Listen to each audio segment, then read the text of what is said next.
Good morning. Give me one moment. I totally failed at that one, didn't I? We have light. Good morning, everybody. It's Sunday. As you can see on the screen here, this is the new conversation going around the Facebook group this morning talking about Google's fact-checking tools. So I'm going to kind of go over that and cover a little bit about what I know, a little bit how it's used, and how it can actually be beneficial for you, believe it or not. So let's assume I have a crazy cat doing something.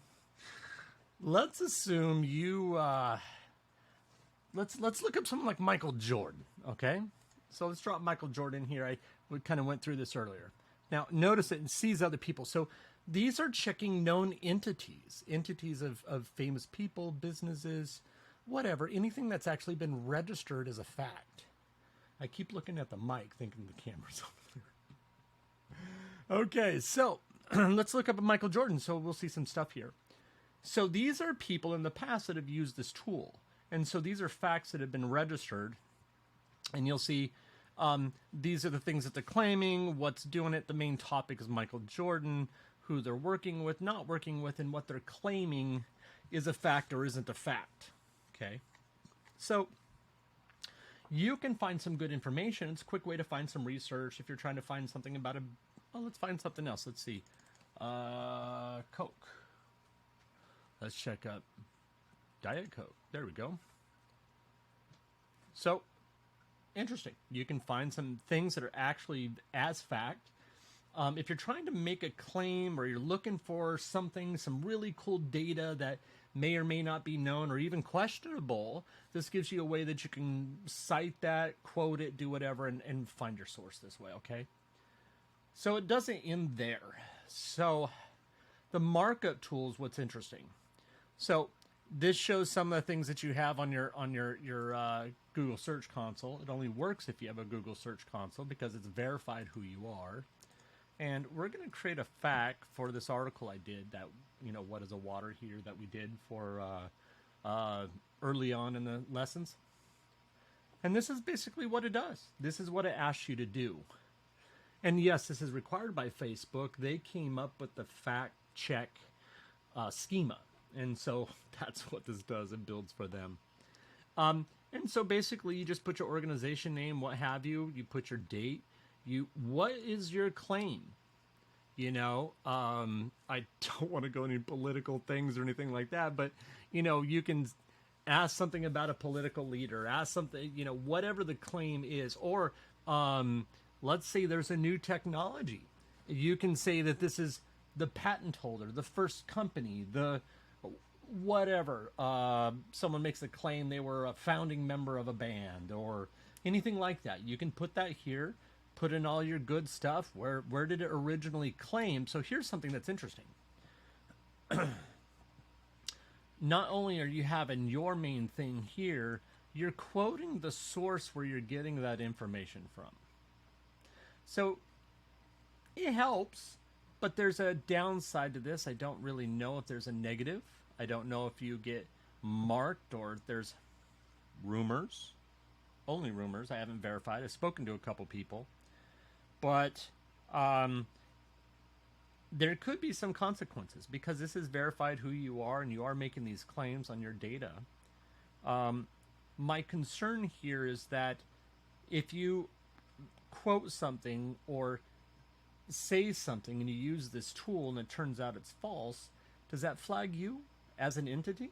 Because you've had to verify who you are, so Google already knows that you are as an entity.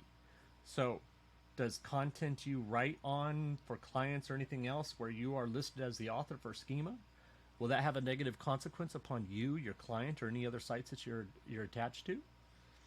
No, it just seems really interesting. There is the about. It doesn't tell you too much. And you can read all this. What's the goals? What's the claim? It's quite interesting. I've read through all this. What can you say? I haven't made any claims on myself or any websites or for a client or anything like that. So I don't have any firsthand experience on applying or using this tool. I just can see and be concerned that there may be some negative consequences down the road. As we have our own search history, we tend to find that obviously our content becomes more and more focused. If we are on Facebook and we like posts, well, they tend to give you more posts like that. So no matter where you're at, like in the political spectrum, if you are on the left and you're liking left, you're going to get more and more left. If you're on the right, you can get more and more right-leaning content pushed to you. So a lot of good stuff here. But I think there's a possibility for a negative consequence somewhere. I don't really know. I mean, it does know who you are as a publisher. Notice opinions, satire, user-generated press releases. There's different labels that you can have and you can apply and you can use. But if you really want to delve into this, really check it out. But I don't really see a big use case for it unless you're doing things like writing news articles or really pushing ideas and concepts that many may be unaware of, especially like in the YMYL. Okay, just popped in my head to think about that. I can see the possibility that, say you're into herbalism, natural cures, alternative medicine, alternative treatments and healing. There's a lot of claims in that industry, in that community. Not a lot of people do a lot of research. They don't go out and look for published research. It's a lot of hearsay. I've had to learn to be very careful. I spend a lot of time over here on PubMed. Let me show you what this is if you're in YMYL. Oops. At all. And this is where you can look up. This is one of the diseases I have as an example. Neuromyelitis optica with transverse myelitis. So basically it's destroying my spine and my eye. That's why I'm blind. So if I make a claim, I need to be able to back it somewhere. So that's basically what this tool provides. I can see it has real application, real purpose. I mean, when you're writing medical research, you're doing sightings anyways. So if you're writing really good articles that are delving into those research topics, you're probably already citing your sources anyways. But there are some things that are questionable, like, give you an example. We'll just do a broad cannabis term here, okay? I can go on here and find some that are researched and funded specifically pharmaceuticals and NIDA and all these other things. And the results that they have are blatant lies. And this is considered peer-reviewed and published. So fact-checking means what? Anyhow, I hope you guys have a great rest of your Sunday. And I did take the weekend off. Wifey had a really bad asthma attack, kind of scary, rushed her to the hospital. And so I did not get to do that that replacement video for the Neuron Writer and the Zim Writer working together. But I will do that either tonight or first thing in the morning. I apologize for the delay on that. Oh, another update. Sean got the script working for doing the conversions of the output of Zim Writer into HTML format. As time goes, I'll add other formats to that. I know some people want to be able to do that. And this allows you to do it in bulk. You can put in 100 ZimWriter files in a zip file, upload it, it'll convert them and put them all in HTML file format for you, and put them back in a new zip file. So that's what we have going on. I think I'll drop that link today or tonight. It'll be on the website. But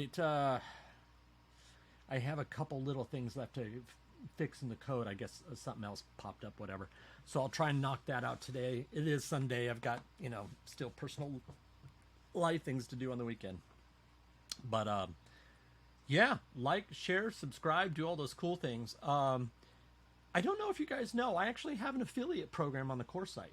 check it out. It should be in your dashboard somewhere. And join that, share it, do whatever. For those of you that have purchased the course site, I would absolutely appreciate if you dropped a review on the WooCommerce aspect. I've had one, and out of hundreds of people that have attended, and great feedback. Thank you all. I really appreciate the private messages and all that.